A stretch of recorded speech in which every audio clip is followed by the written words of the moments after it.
All right, all right. LDWMMAC. This is your boy, Coach Sheldon Harrison. You're live on the Coach Sheldon Harrison Combat Sports Show live. And let me tell you, dude, something right now.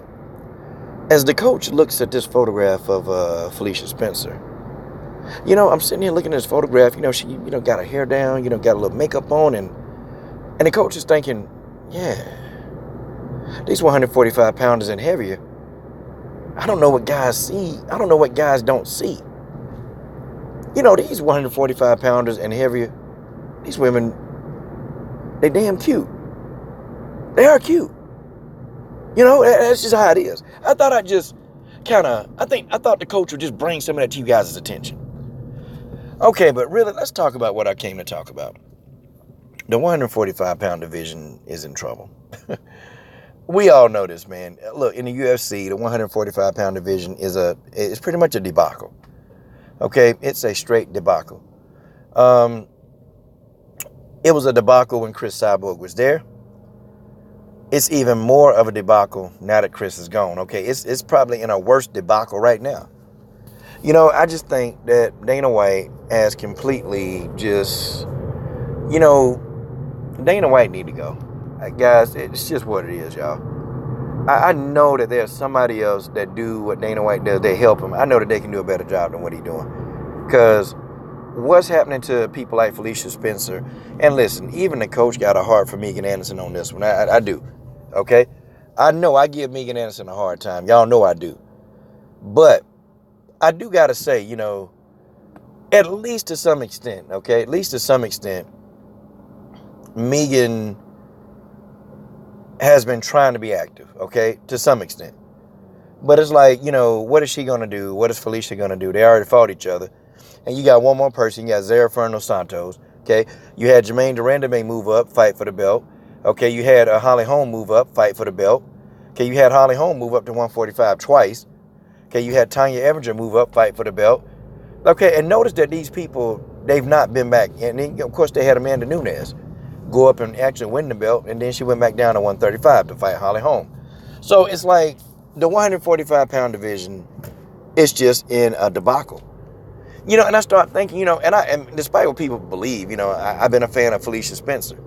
Now, if she fights Cyborg and Spencer, I'm a fan of Cyborg first.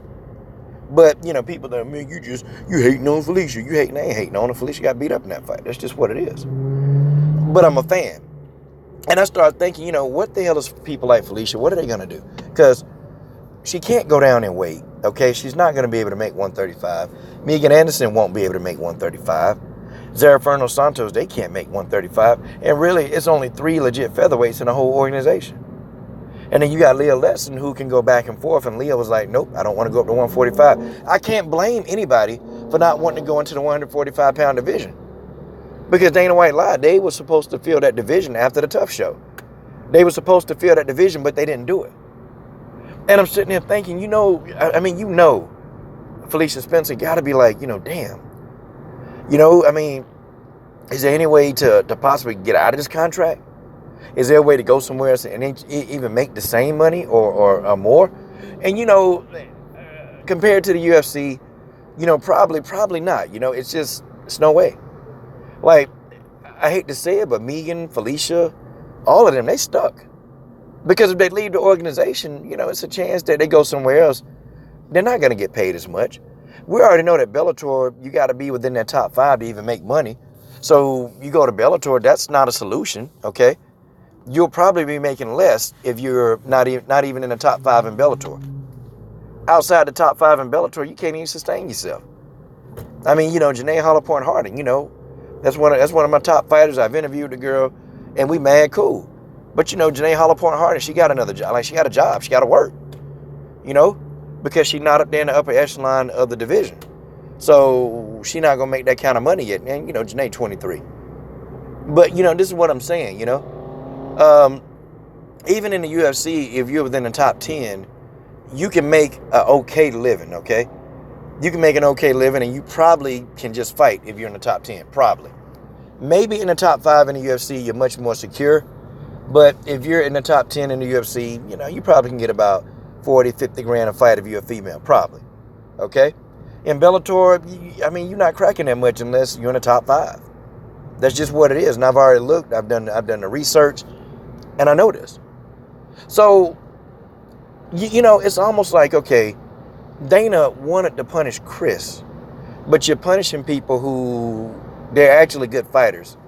Okay, you can build a division around people like Felicia. I mean, you can build that division. Okay, I mean, and you can make it work. You can make the division work. But girls don't want to move up, man. They don't want to move up. They're killing themselves. Like people like Aspen Ladd, who's supposed to be in 145 pounds. She's supposed to be in that division, but she's killing herself to make 135 because girls don't want to go there because they know that the division is defunct. It's dead. It's a damn debacle. And I can't blame anybody that won't move up in weight. I can't blame them. They want Aspen Ladd to move up, but it's like, well, I don't even know if the division going to be around. That's their mentality. And I know Felicia, man, she's been inactive since Chris Cyborg. She's been inactive, so, what is she going to do? What is she going to do? I mean, I can't blame the girl.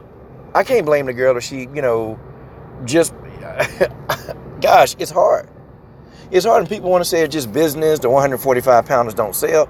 They do, but you got to just do your job as a promoter. And you got to actually put the fights on. And you'll see that the fights are competitive. People try to tell me, man, Bellator, the 145-pound division is trash. Oh, really? Okay. So Olga Rubin, went what? Went 6-0 before she lost to the champion, Julia Budd. Olga Rubin was tearing up veterans. Newcomer, she was in there weighing people out. And then you got Arlene Blenko. Yeah, you can say, oh, well, she got a lot of losses. But, I mean, in her losses, she's still fighting against top competition. I mean, I don't understand. You can't get too bogged down by looking at a record, especially when it comes to the females. You can't get bogged down. That don't mean you're not a good fighter. It just means you fighting a whole lot of tough competition. You fighting tough competition in some points. And then with women, it's a lot different too because you're not getting the knockouts. And this is what I try to explain to people. You're not getting knockouts. So you constantly have to go to the decision. You have to constantly let the judges, be the dictator of who you are. And it's not because they're not looking for the knockout. It's just women don't knock people out statistically like that. They don't. So you're dependent on the judges. And a lot of times, the judges, a lot of these close, go research how many close fights there are in women's MMA. And you'll see that there are a ton of close fights that could go either way. A ton. You factor all that in, man, it's kind of hard in the women's division to really look at a female and judge them by their record. I've seen women who, they just hit their peak. They hit their peak cycle just like that. And then next thing you know, they beating people who got winning records. Like, I've seen it happen in women's MMA more than a few times. Bellator, they got good women. They got a good 145-pound division, and it's strong. It's very strong. It's extremely strong, and it's getting stronger. See, I think this is what I think gonna happen, man. Spencer, Anderson, they may play out their contracts. They may just play them out and do what they got to do. And then just go ahead and get released. And then, I guarantee you Scott Coker will pick them up and make them happy. See, Scott Coker, he's going to have to, if he wants to build, because could you imagine Bellator with Spencer and even Anderson? Megan Anderson is decent. I mean, she ain't a bum. And, Megan Anderson is decent. She going to struggle against these wrestlers and these jiu-jitsu artists. But, I don't think Megan Anderson is garbage. I think she is decent. She got hands. And Megan put one of those hands on you, you probably going to go to sleep. But if they can, if Scott Coker can actually get some of those featherweights over there where he is, guess what? The Bellator 145-pound division just got stronger. And then, therefore, he's going to have to pay him. See, he's going to have to pay. It's just what it is. That's what it is. But see, I feel bad for Megan, and I feel bad for Felicia, and I feel bad for Zara Ferno Santos. She just signed a contract. She's finna fight Megan. I feel bad for them three because your options are limited. Like, your options are limited. You can't get sponsors, okay, because you got to depend on the Reebok money. So that's it. Your payday is limited. You can't go fight in some other organization, okay, to try to make ends meet in between fights. You can't do that. You can't do that in the UFC. I mean, yeah. Amazing, bro. It's amazing, man, that when they go into the UFC and they sign those contracts, You know, people, I see these fighters, they're elated, man. And I see them with the UFC contract on the table, and they're signing a UFC contract, they're elated. But it's like, I don't even think the people really understand the gist of what they signing, okay? Like, it's probably more money than they've ever seen in any other organization. But that don't mean you still not going to be eating ramen noodles and drinking water every day. That's just what it is. And it sucks, man. Because Felicia actually is a good fighter, man. She bestows what, you know, a martial artist is supposed to be, you know. Felicia Spencer is that girl. Like, everything that a mixed martial artist is supposed to be, she embodies that. And that's why I F's with Spencer. That's why I F with her. I ain't gonna even lie to you. That's why I mess with Spencer. Because she embodies that, man. You know, she's real respectful. And, you know, she just want to be the best. And you can't hate on that. I can't hate on that. There ain't nothing I can do. I can't hate. I just got to understand that, you know, that's who she want to be. You know? Megan Anderson, you know, she say a lot of goofy stuff, you know, but at least, you know, with Megan, she ain't letting stuff come out of her mouth sideways, and she ain't saying that disrespect for the coaches. Like, you got a lot of people that's saying a lot of disrespectful stuff to coaches. And, you know, Megan Anderson don't do that. Megan just talk junk. Megan Anderson talk a whole heck of a lot of junk. That's all she do, talk junk. But I can deal with that. I can deal with that. I ain't got no problem with that. She can talk all junk she wants. It just make for good fights. That's what it do. But hopefully, man, they figure out something, man. Or hopefully, man, I hope that Bellator, man, can even, I don't know, man. I hope that they can do something to help them get to where they got to get to. I hope they can do something. I hope they can do something really, you know, well, if somebody can make them an offer, or they can just do something, because, you know, the way it's looking like, what's up?